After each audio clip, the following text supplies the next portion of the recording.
আসসালামু আলাইকুম সুপ্রিয় দর্শক, আপনাদেরকে ডক্লিন বিডি পেজে স্বাগতম। আপনি অথবা আপনার কাছের কোনো মানুষের মধ্যে হয়তো বা স্তন ক্যান্সারের কোনো লক্ষণ দেখে ঘাবড়ে যেতে পারেন, কিন্তু ভয় পাবেন না, নিজেকে কখনো একা ভাববেন না। আজকে আমি কথা বলবো কিছু জরুরি ধাপ নিয়ে, যা একজন স্তন ক্যান্সারের লক্ষণযুক্ত ব্যক্তির জন্য খুবই প্রয়োজনীয়। এই তথ্যগুলো আপনাকে চিকিৎসার পদ্ধতির সিদ্ধান্ত নিতে আত্মবিশ্বাস বাড়িয়ে দিবে। যদি কারো মধ্যে স্তনে কোনো গোটা বা স্তনের বোটা থেকে রস নিঃসরণ অথবা স্তন ক্যান্সারের অন্যান্য যেসব লক্ষণ রয়েছে সেই ধরনের লক্ষণ দেখা দেয়, তাহলে তিনি অবশ্যই একজন স্তন ক্যান্সার বিশেষজ্ঞ ডাক্তারের শরণাপন্ন হবেন।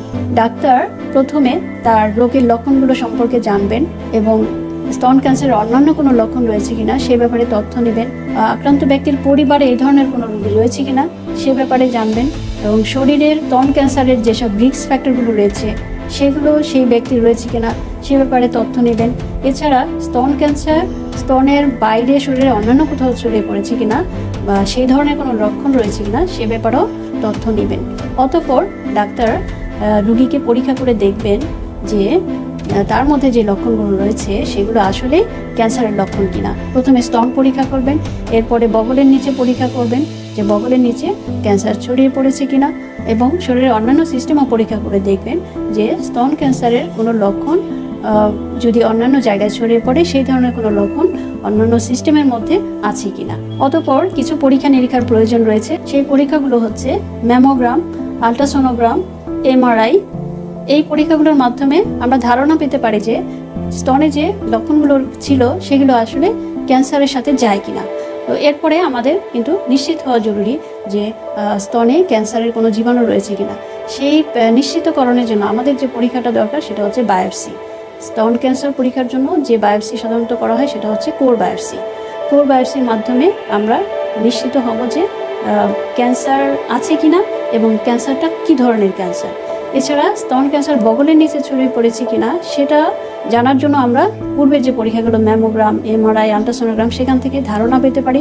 এবং যদি সন্দেহজনক কোনো গোটা বগলের নিচে থেকে থাকে তাহলে আমরা এফএনএসি নামক একটি পরীক্ষার মাধ্যমে নিশ্চিত হতে পারি যে সেই গোটার মধ্যে ক্যান্সারের কোনো কোষ রয়েছে কিনা।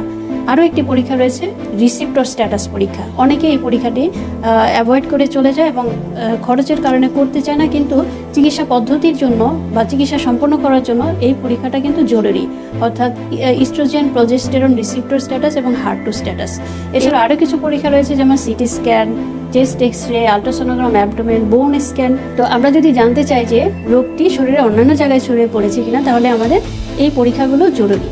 তো এত কিছুর মাধ্যমে আমরা একটা সিদ্ধান্তে আসবো যে রোগীর শরীরে আসলেই ক্যান্সার রয়েছে কিনা এবং সেই ক্যান্সারটি কোন পর্যায়ে রয়েছে এবং এই রোগীর জন্য কি ধরনের চিকিৎসা প্রয়োজন হবে সেটা জানার জন্য আমাদের একটা টিম অ্যাপ্রোচ প্রয়োজন। সেই টিমের মধ্যে রয়েছেন একজন সার্জন, একজন প্যাথোলজিস্ট এবং অবশ্যই একজন অনকোলজিস্ট অর্থাৎ ক্যান্সার বিশেষজ্ঞ ডাক্তার, যিনি সব ধরনের ক্যান্সারের চিকিৎসা দিয়ে থাকেন।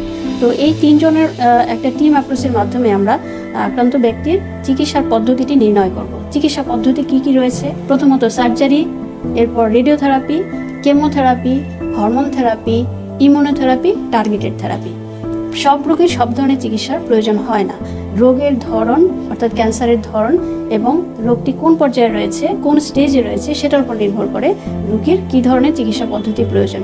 কারো কারো সার্জারি আগে লাগতে পারে, কারো কারো কেমোথেরাপি আগে লাগতে পারে, কোনো কোনো রোগীর রেডিওথেরাপি লাগে, আবার কারো কারো রেডিওথেরাপি লাগে না। যা আরেকটি পদ্ধতি হচ্ছে হরমোন থেরাপি। হরমোন থেরাপি যাদের হরমোন রিসিপ্টর পজিটিভ তাদের হরমোন থেরাপি প্রয়োজন, যাদের হার্ট টু পজিটিভ তাদের হার্ট টু জন্য টার্গেটেড থেরাপি প্রয়োজন রয়েছে। ডাক্তার আপনাকে যে পরীক্ষাগুলো সাজেস্ট করবেন আপনার সবগুলো পরীক্ষা করাই জরুরি, কারণ এই পরীক্ষার ফলাফলের উপর নির্ভর করবে আপনার চিকিৎসা পদ্ধতি কি হবে। আপনি যদি কোনো একটা পরীক্ষা মিস করেন তাহলে কিন্তু চিকিৎসা পদ্ধতির ব্যাপারে সিদ্ধান্ত নেওয়া খুবই কঠিন হয়ে যাবে এবং কোনো কোনো সময় চিকিৎসা কিন্তু সম্পন্ন হবে না। আপনি একটা ইনকমপ্লিট চিকিৎসা নিয়ে পরবর্তীতে আবার দেখা যাবে যে আপনি কিছুদিন পরেই আবার নতুন করে ক্যান্সার নিয়ে চলে আসছেন ডাক্তারের কাছে। আপনার পরিবার এবং আপনার সোসাইটির মধ্যে আপনি একটা সাপোর্টিভ গ্রুপ তৈরি করবেন যারা আপনাকে মানসিকভাবে শক্তি যোগান দিবে। আপনার রোগ সম্পন্ন করা এবং মানসিকভাবে টিকে থাকার জন্য আপনার এই সাপোর্টের প্রয়োজন রয়েছে। মনে রাখবেন আপনি কখনোই একা নন। শুরুতেই যদি স্তন ক্যান্সার ধরা পড়ে তাহলে কিন্তু এই রোগটি সম্পূর্ণ নিরাময়যোগ্য। এমন অনেকেই আছেন যারা স্তন ক্যান্সারের সম্পূর্ণ চিকিৎসা নিয়ে একদম সুস্থ আছেন। ভিডিওটি যদি আপনাদের হেল্পফুল হয় তাহলে আমাদের সাথেই থাকবেন, নিজের যত্ন নেবেন, ভালো থাকবেন। সবার জন্য শুভকামনা।